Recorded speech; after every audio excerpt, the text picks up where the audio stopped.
The unforgiving conditions of the society brought by the changes in the structure of government, political and economic policies, and social stratification, paired with the abusive treatment of and atrocities by the Spaniards, caused Filipino to resort to armed resistance. At first, Filipino demanded reforms from the Spanish authority, but they were not heard, and abuses still continued. Rebellions surged from the different provinces or towns such as Cagayan, Tondo, Cordillera, Cavite, Pangasinan, Leyte, Panay, Sultan Kudarat, and other places in Mindanao.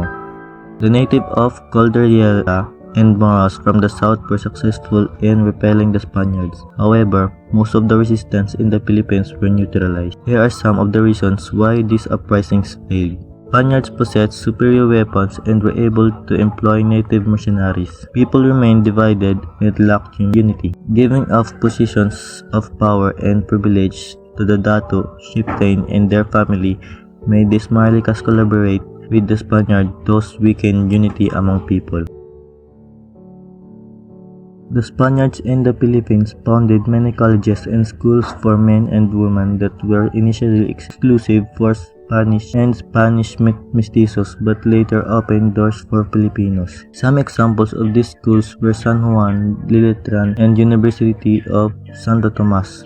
Owing the opening of schools to Filipinos, the well-to-do Filipino parents were able to send their children to these schools. As a result, a good number of those children became lawyers, physicians, pharmacists, teachers, land surveyors, and merchants. These educated Filipinos, called ilustrados, later asked for reforms in the Spanish administration for the Philippines. This movement is called propaganda movement, in which ilustrados studies and work hard for the introduction of reforms to the Spaniards. The important Filipino reformists were Graciano Lopez, Pina, Jose Rizal, and Marcelo del Pilar. The reforms introduced include the following. The Philippines would be assimilated as province of Spain, and the Filipinos would become Spanish citizens who would enjoy all the rights and privileges by all Spanish citizens. The Philippines would be represented in the Spanish lawmaking body called the Cortes and ordered to have equal status in the eyes of the law.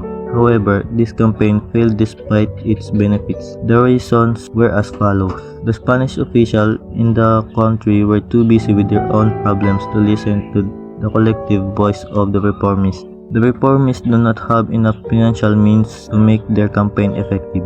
The reformists themselves are not united. There were some jealousies among them. The friars were very influential in opposing the campaign of the reformists. The failure of the propaganda to initiate changes in the society gave birth to a secret association, the Kataas-Taasang Kagalang-galangan Katipunan ng mga Anak ng Bayan, which was organized by Andres Bonifacio. As an organization, the Katipunan adopted its form of government. It was governed by the Kataas-Taasang Sangguniang or Supreme Council, which was composed of the President, Secretaries, Treasurer, and the Sangguniang Balangay Provincial Council, and the Sangguniang Bayan Popular Council was also organized in each province and town respectively.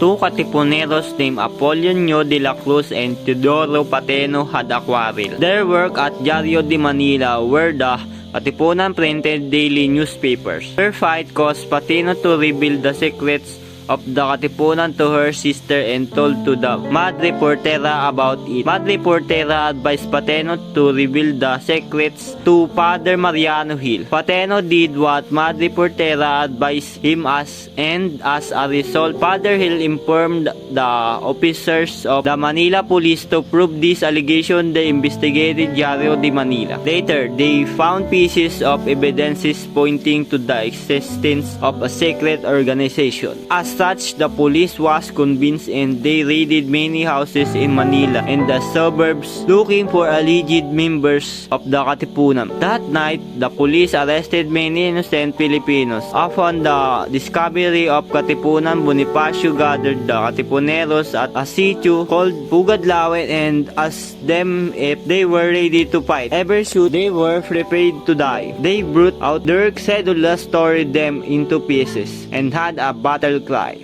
The fighting began. The Katipuneros gallantly put the might of the Spaniards. However, a handful of fights were defeated due to the division and rivalry of Katipuneros.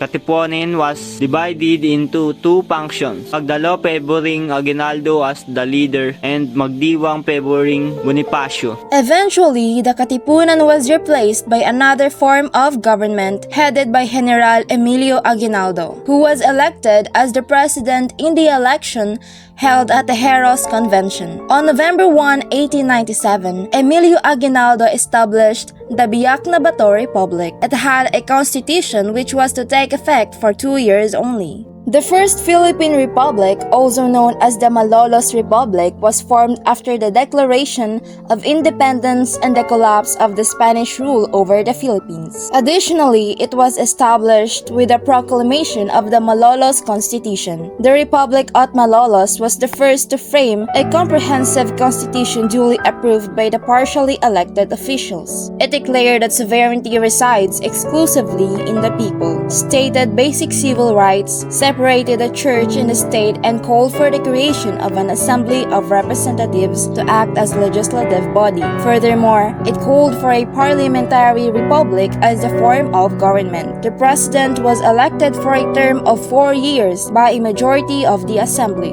To wrap up, Spanish colonial rule in the Philippines replaced the pre-colonial system of independent barangays with a centralized government. Power resided primarily with a governor-general who held executive, legislative, and judicial authority. Local governance was tiered with provinces, alcaldias, and corregimientos, and municipalities or pueblos under central control. Spanish policies, while intended for regulation, were often abused, leading to widespread resentment. This coupled with social stratification favoring Spaniards and their mestizo descendants, fueled various uprisings. These rebellions, though often suppressed due to Spanish military superiority and internal Filipino divisions, contributed to the rise of Filipino nationalism. The propaganda movement advocating for reforms ultimately failed, leading to the formation of the Katipunan and the Philippine Revolution. The revolution, initially successful, was hampered by internal conflicts within the Katipunan. Ultimately, the Malolos Republic, with its constitution establishing a parliamentary republic, emerged as a culmination of these struggles for independence.